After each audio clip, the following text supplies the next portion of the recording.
What's up everyone, my name is HManFast and today we're going to be taking a look at the 5 different major factions and I'm going to help you try and decide which ones are you going to join. So if you like this video, please make sure to like and subscribe. Leave a comment down below which faction you're going to be joining and you can join all of them. So let's go ahead and hop in here. So heading over to starfielddatabase.com, they have a list of the different major factions that will be in Starfield, and they also have a lot of really good information on each one respectively. So just as a quick little disclaimer here, Starfield database does have Xenofresh Corporation listed as a major faction in the game. However, every other website that I've checked has not mentioned a single thing about Xenofresh Corporation. So at least for this video, I'm going to be skipping over Xenofresh Corporation for now. So let's go ahead and run through Constellation really quickly here. Constellation is going to be the main faction that everyone will have to join for the main story. So since everyone will be a part of this faction already, I'll just kind of skim through it. So Constellation is basically like a myth at the point of the story that we will be at, which when we hop into the Starfield timeline, we will be in the year 2330. Constellation was established 2188, and in the Starfield Direct, we were already introduced to a lot of the main members of Constellation, and this will be the faction that progresses the main story forward. All right, and with Constellation out of the way, let's go ahead and start off with the Crimson Fleet. So from all the material that we've seen so far, it appears that the Crimson Fleet is definitely going to be somewhat of the main antagonist throughout a lot of the story. They're very clearly a pirate or cult type of faction. Their primary objectives seem to be pirating, looting, and stealing, and as the website mentions, they do not seem to be politically motivated, rather just motivated by whoever they can steal the best loot from. However, the Crimson Fleet does seem to be a primary target for the United Colonies, and we get some interesting backstory here from the site when it says the Crimson Fleet started out in the Crick system but started expanding and disrupting operations for the UC and FC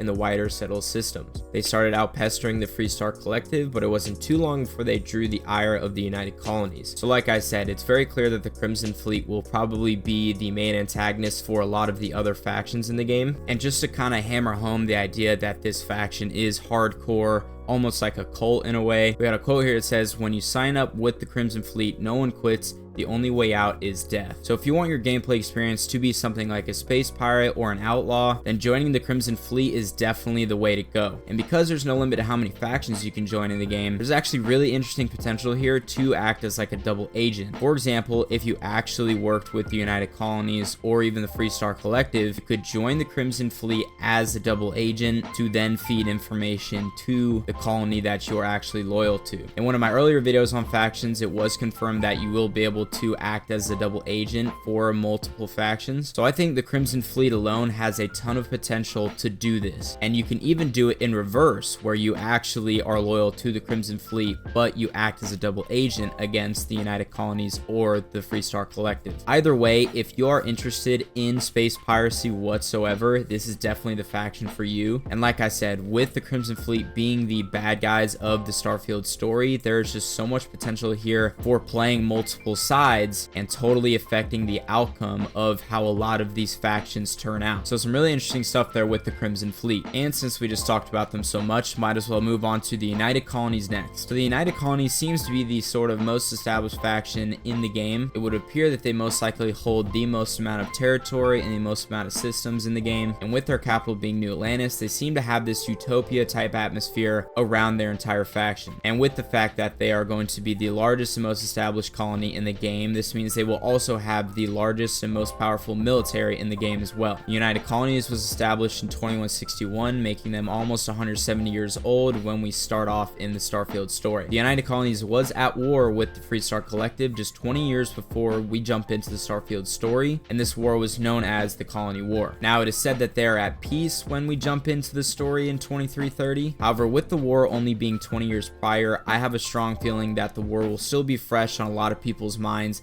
and this will definitely come into play in the story somehow. And as I mentioned earlier, it is very clear that the United Colonies has an enemy in the Crimson Fleet, and this will most likely be their primary enemy throughout their storyline. And with the United Colonies wanting to act as the force and the standard in the galaxy, it is very clear that they want the Crimson Fleet gone and dealt with. Another big piece of the United Colonies faction is their Vanguard. We got a little glimpse of what the Vanguard are like in the animated short that Bethesda recently dropped, and the Vanguard appear to be their military force in the game, and I do assume that you'll be able to join the Vanguard and be a member, and being a member of the Vanguard could be very interesting with how much military force and power that the United Colonies holds. So if you want your playthrough of Starfield to be the kind of leader and the utopia of the galaxy, then joining the United Colonies is definitely something you'd be interested in. With the amount of political influence and power that the United Colonies holds, it is very clear that a lot of the story will probably revolve around them. So if you want to have a major influence on the galaxy as a whole, I would recommend joining this faction. And again, being a double agent is always a good option here. If you want to try and corrupt the United Colonies and take it down from the inside, that is definitely an option. So definitely keep that option in the back of your mind when we're going forward here. And next up, we have the Freestar Collective. Freestar Collective is the second most well-established faction in the game and the second largest. And as I mentioned a second ago, they were the faction that were at war with the United Colonies just 20 years before the main story takes place. And this screenshot here shows Freestar Collective's capital, which is Aquila City. And right off the bat, we can immediately see the influence that the Freestar Collective is definitely your more Western space cowboy type faction. So just some quick backstory here on the Freestar Collective. They were founded in 2167 by Solomon Coe, which is right around the same time that the United Colonies was also established. And as I said, the Freestar Collective is the second largest faction in the game, which means that they have a lot of political power and influence themselves. And even though the war between them and the United Colonies was settled 20 years ago, that doesn't mean that there isn't any unsettled business or tension left between the two factions. I'm sure that war is very much still on the minds of both factions, and we've also gotten some hints that the war was not settled in a very peaceful fashion, so there's definitely still some potential there for some friction between the two. The Freestar Collective soldiers or military that they have are called Freestar Rangers, which takes some very clear inspiration from the New California Republic Rangers from Fallout New Vegas. And some interesting information here that I didn't even catch at first: the Vegas-like pleasure city of Neon actually falls under the jurisdiction of the Freestar Collective as well. So at this moment, there does not seem to be an exact enemy of the Freestar Collective. They seem to be primarily focused on keeping the peace and keeping all of their systems and their borders very civil. However, the Freestar Collective do have a sort of Wild West atmosphere, and they hold possession of the city Neon. So I'm sure a lot of their missions will involve trying to keep hold of the crime that is going on throughout the galaxy, especially with Neon, with that being the sort of crime capital in the game. I'm sure they will have their hands full with that alone. So if you want your gameplay to be a Western space cowboy experience, then the Freestar Collective is definitely the faction you should join. And I also think if you became a member of the United Colonies and the Freestar Collective, I would be really curious to see if there were any missions that involved the tension, if there were any tensions rising between the two factions. I would be super interested in igniting that fire of people that are still holding grudges from the Colony War just 20 years before the story. I absolutely love the idea of being a space cowboy, and I'm really curious to see if I can spark the tensions between the Freestar Collective and the United Colonies. And with our final confirmed major faction in Starfield, we have Riojin Industries. Riojin is a mega corporation that takes home on Neon. So it's been really clear from all the gameplay information that we've gotten so far on Riojin Industries that they are going to be a pretty corrupt front for a large crime organization. With Neon being the crime city in Starfield, it is very clear that all of the smuggling and other sort of crimes similar to that will run through Neon, and in result will also run through Riojin Industries. Riojin Industries and Neon as a whole gives off vibes very similar to Cyberpunk. Not a lot is known at the moment on the background of the industry. However, we do know that they will be involved in medical, drugs and narcotics, and crime. And we got this really good quote here from the Starfield Direct that kind of just sums all of this up, that says, if you've got morality issues,